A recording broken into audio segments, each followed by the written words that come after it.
Why has it been so long since I've made a video on an upcoming indie game? I mean, I think Manor Lords was perhaps the last one, and if I'm going to be honest, this one isn't too dissimilar, but I cannot wait to show you guys the game that I have found today. Welcome to Dynasty of Sands.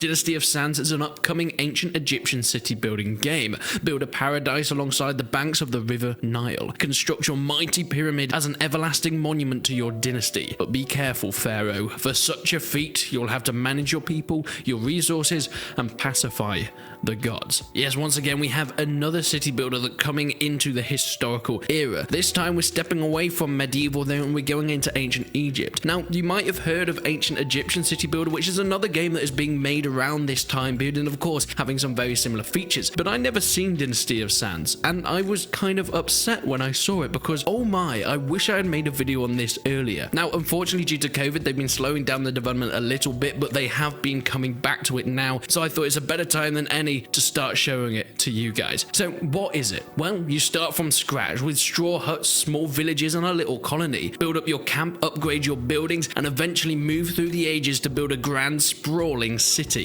in ancient Egypt. The game is completely open world. Now, we haven't actually really had many open world city builders before. You see, most city builders do it in a way that you are spawned into an either randomly generated area of land, or they give you a section of a pre-built area of map and terrain that you can then start building your cities in. However, this is a bit different. There is one map that is completely open world on the banks of the River Nile, and they have already confirmed that this is going to be massive. If you want to know how massive, they've said that even with the biggest cities within this game, you're going to struggle to fill even a fraction of the area of the banks along the River Nile. It'll be using that whole stretch, and there'll be so much terrain for you to explore. They're going to be using different biomes that the Nile has created in order to create that variation between the different places that you decide to settle. The game's going to have seasons and weather, a full day-night cycle, and of course, some great bits of that Egyptian wildlife. There's going to be natural disasters such as diseasing as well that you're going to have to watch out for, and there's not been confirmed so far, but if we're getting in seasons of weather, could there be the potential of having floods and things like that? Things that were very common along the River Nile and often helped you with better crop harvests at certain times of the year. I would love for these to be implemented within the game. Now, whilst this is set historically in ancient Egypt, they're not necessarily going for the most historically accurate thing possible. One of the main reasons is because they want to include the implementations of the gods within your game. The gods having an effect on how you go about your city building. For example, they can cause environmental threats or cause challenges to put in your way and obstacles if they're not appeased correctly. So building statues, shrines, temples, and sacrifices will pacify them and put them on your side, and maybe they will bless you with a good harvest of that year. But how does the general town management go about? Well, not only are you building your settlement up with the buildings and the construction, but also you need to look after your actual villages. They need water, food, shelter, and of course entertainment in order to keep them happy.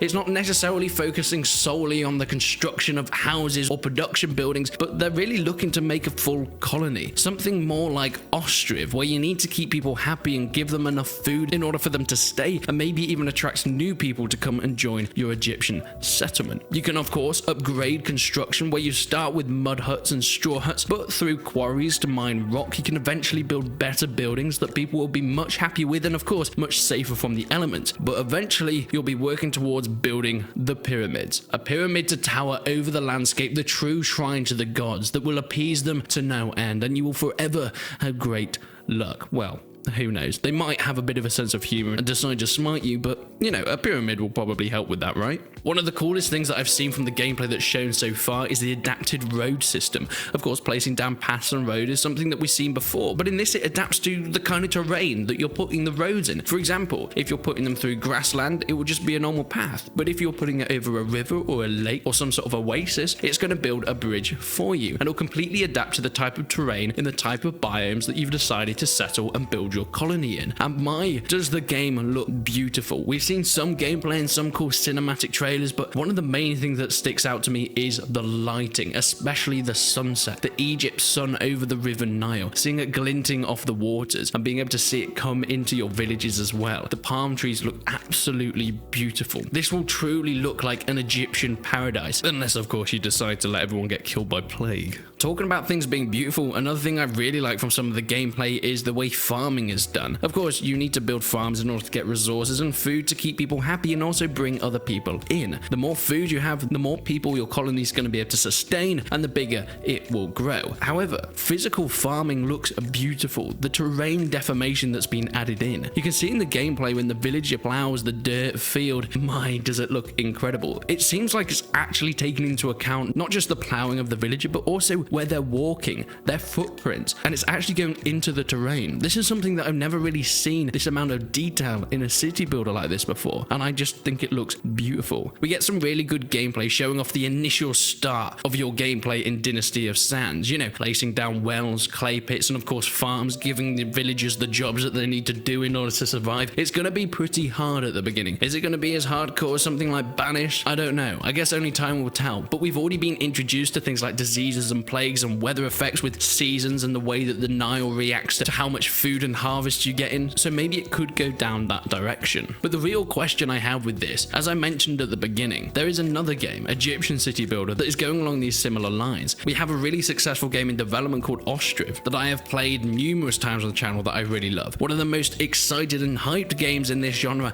is Manor Lords, and the question is, how can Dynasty of Sands keep up with that? You see, we have so many games coming into this city builder space, and specifically historical city builder space. Whether it is ancient Egypt, medieval, they all need something unique in order to keep them going. Manor Lords, of course, has its total war style battles. Ostriv has its more detailed colony management with trading and things like that, and of course the location and time setting that hasn't really been done before. Dynasty of Sands needs to do something different, and I think it's looking good for them. The way the game looks, it looks so high quality. Of course, the terrain deformation, I mentioned that, the lighting, but of course the mechanics, they look like they're going the right direction, making sure that you have that really solid base game and then adding some really cool unique twists, and having that symbiotic relationship with your colony and the Nile, I think is something that really needs to be focused on throughout this game. But what do you think? Do you think Dynasty of Sands looks like it could be a success, or do you think it's going to struggle to hold up with the mass amount of village and city builders that we have coming out these days? Let me know in the comments below and I'll be sure to check up on them. Leave a like on the video if you enjoyed it, leave a dislike if you didn't. But until then, I will see you in the next one.